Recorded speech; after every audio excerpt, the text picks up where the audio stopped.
Good afternoon and welcome to the Corona Cero post show. Another massive day of competition here at Ballito on the Challenger Series. Some upsets, some big storylines. We're going to be breaking down all of those talking points. Joining myself, Paul Evans, Greg MC, Emma Smith. Emma, you quick run up here down from the beach there. Yeah. You got your steps in for the day. Harding my panting, keeping it calm, but yeah, there was so much action on the beach now. We had a South African in the water, so I did the quick sprint up. All right, let's go down and hear from the winner of the last heats. Our happy Frenchman, Justin Bcra, is standing by for a chat. So talk us through that heat. You had a couple of good scores early on to establish a foundation to build the heat on, and you surfed a clever heat. There wasn't a lot of waves in that heat. Talk us through it. Yeah, I had a clear plan in mind before going in the water, and as you might know, it doesn't always work out, but this time it did. I was waiting. I wanted to take the inside first thing in the heat and get the first good wave that was coming through. And I did, and then the ocean kind of fell asleep for some time. I backed it up, and then nothing happened really after that. Luke got a great wave, and that was pretty much it. It was pretty hard, pretty slow, but happy to make it. It looked like towards the end of the heat you moved across to cover that priority as well, just to kind of lock it down. You got a good win now into the next round. What is the rest of the preparation for the rest of the Challenger Series here hold in store for you? I've been working a lot these past few years, and I feel like I feel way better. I feel like I'm improving in many aspects of my surfing and my performance, so it goes the right way, and I feel good. I just try to enjoy every moment of it, you know. It's part of the journey. That's what you got to enjoy. Well, congratulations. You through the next round, and all the best for the rest of your run here in Ballito. Thank you. Yeah, great job to Justin Bcra. Relieved to get through that one. A heat that started really strong for him, but went a bit slow with a bit of drama at the end. I think we're going to come on to, but for the meantime, like our main storyline for the day here, we've got a lot of top seeds, a lot of reputation. But I'll tell you what, every time you paddle out for a heat, it's all about getting the two best waves. It doesn't matter where you are ranked in the world. And we saw so many top surfers go out, and it's always a bit of a surprise because it's such a formed sport, Greg. And people coming here from Australia surfing, well, you're thinking, well, you got some momentum behind you. We're going to tell you names like Madonna, Muniz, Matson, Moraes, Schilling, Lawler, all of them falling out of the draw. They're out. Big surprise. It just goes to show it's what we talk about, how hungry everyone is at Challenger Series level, and nobody's safe in any heat. It's cutthroat. Today's been an amazing day of surfing. It's been, a lot of good waves. Not too many excellent waves, but loads of good waves in that scoreline, and it's just been competitive. Every single heat's been that you've seen that hunger coming from all our competitors. Yeah. Okay, Matson, recently of the CT, he's out. Of course, he'll have 3 more events to get going. He'll be back in California next time out on home soil. He's going to try and turn his campaign around. But another surprise in Fred Moraes, just off the back of that win down there in J-Bay, going out of competition. Jet Schilling as well, very highly rated world junior champion currently. And Jordan Lawler, he won the very last event there at Narrabeen. And he blazed out here, got a couple of 60s. He was looking good at this point, but a late charge came from nowhere in that heat. It was a really, really tough heat. But, reputation, your standings, your ratings doesn't really count for anything. It's all about finding the 2 best ways, Greg. Absolutely. And it's, we reached the halfway mark after this event. So surfers have still got 3 big events with lots of points. They'll reset. So it's almost impossible to get a good result in every single event. Obviously you want to capitalize on the good start they would have had through Australia, but they'll reset, and California next. How long do you stay angry for, though, after you've lost? How long does it take to get over a loss? Some of these guys, couple of days, couple of minutes, couple of weeks? Different for each surfer, but,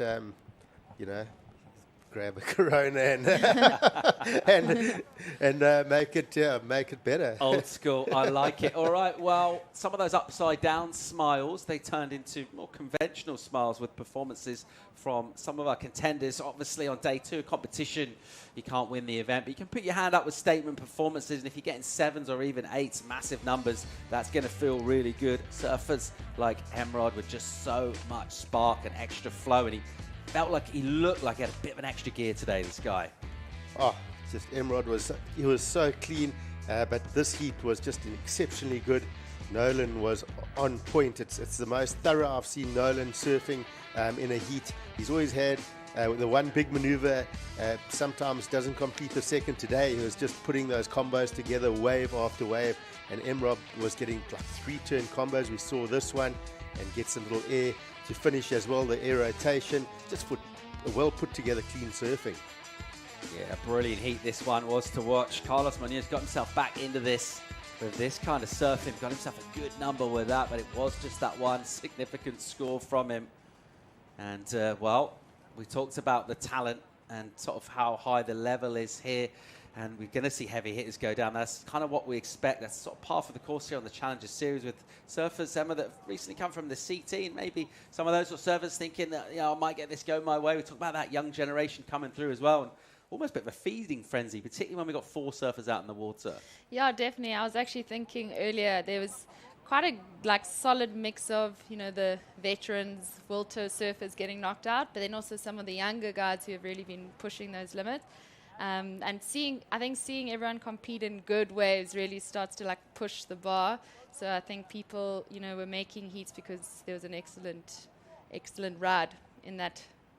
All right, well, a lot of good talking points from a big day of competition. Let's get into our top 5 moments of the day, and we'll roll with our moment number 5 here in the Corona Cero post show.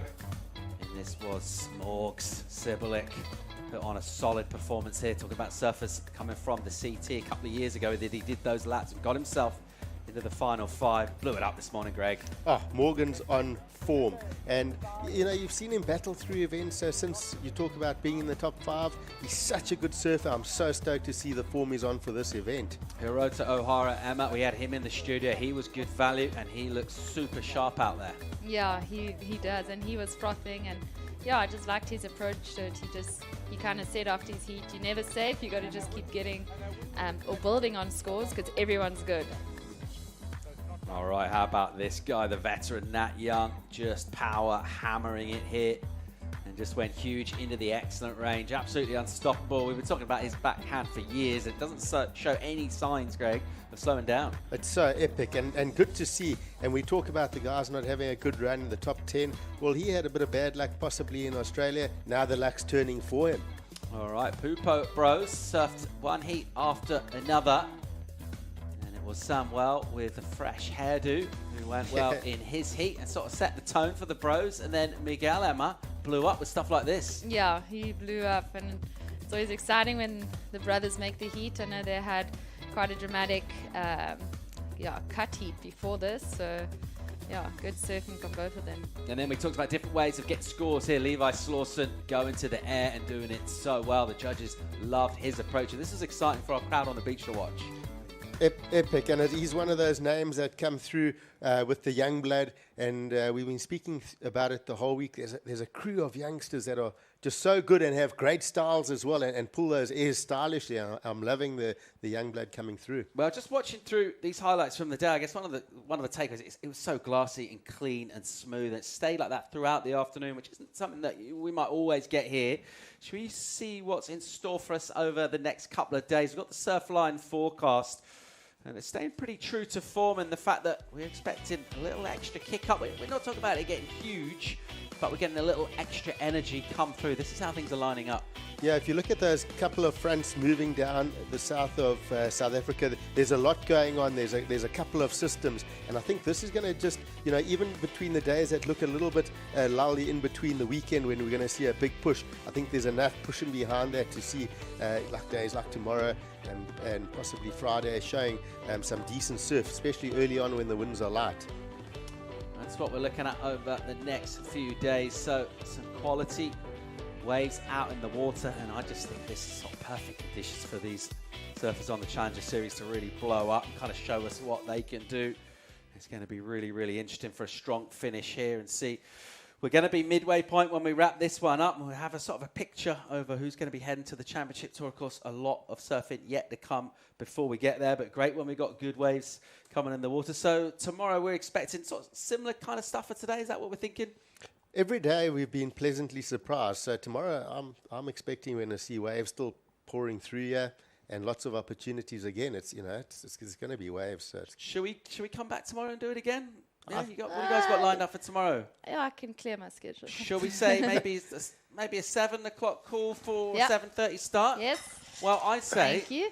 after a good day at the office, there's only one order of business left, really. Cheers. Cheers. Cheers. 7 o'clock call for a 7:30 start tomorrow morning. WorldSurfLeague.com. Thanks for tuning in. We'll see you tomorrow.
This copyrighted event broadcast is produced by the World Surf League for broadcast around the world and may not be retransmitted, reproduced, rebroadcast, or otherwise distributed or used in any form without the written consent of the World Surf League.